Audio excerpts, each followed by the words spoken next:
আজকে শেয়ার করছি healthy and tasty breakfast recipe. তার জন্য এখানে নিয়ে নিচ্ছি 1 কাপ সুজি আর দিয়ে দিচ্ছি 2 চামচ দই। দইটি ভালো করে সুজির সাথে মিক্স করে নিয়ে 10 মিনিট ঢাকা দিয়ে রাখছি। ফিরে আসলাম 10 মিনিট পর। এখন এতে অ্যাড করে দিচ্ছি ক্যাপসিকাম কুচি, টমেটো কুচি, পেঁয়াজ কুচি আর দিয়ে দিচ্ছি চিলি ফ্লেক্স ঝাল অনুযায়ী। আর আমি এতে সুইট কর্ন দিয়েছি, স্বাদ মতো লবণ এবং ধনিয়া পাতা কুচি ছড়িয়ে দিলাম।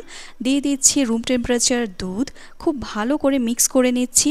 আমি আরও কিছুটা দুধ এতে অ্যাড করলাম। এবারে ভালো করে সব কিছু একবার মিক্স করে নিলাম। এবারে প্যানে দিয়ে দিচ্ছি সামান্য একটু তেল ব্রাশ করে নিলাম। আর ব্যাটারের ঘনত্বটি দেখুন ঠিক এইরকম হবে। তো এখন আমি লো হিটে প্যানে দিয়ে দিলাম ব্যাটার। এবারে ঢাকা দিয়ে দিচ্ছি, 2 মিনিট ওয়েট করছি। 2 মিনিট পর উপরটি দেখুন ভালোভাবে কুক হয়ে গেছে। আমি ফ্লিপ করে দিচ্ছি। আরও 5 মিনিট আমি লো হিটে ভালো করে সেঁকে নিয়েছি। এবার তুলে নিচ্ছি। আর দেখুন কত সুন্দর লাগছে, লোভনীয় লাগছে, খেতে কিন্তু অনেক বেশি ভালো হয়েছিল। এরকমই টেস্টি ইজি রেসিপি দেখার জন্য আমার চ্যানেলটি সাবস্ক্রাইব করে আমার পাশে থাকুন এবং ভিডিওটি ভালো লেগে থাকলে একটি লাইক করে দেবেন।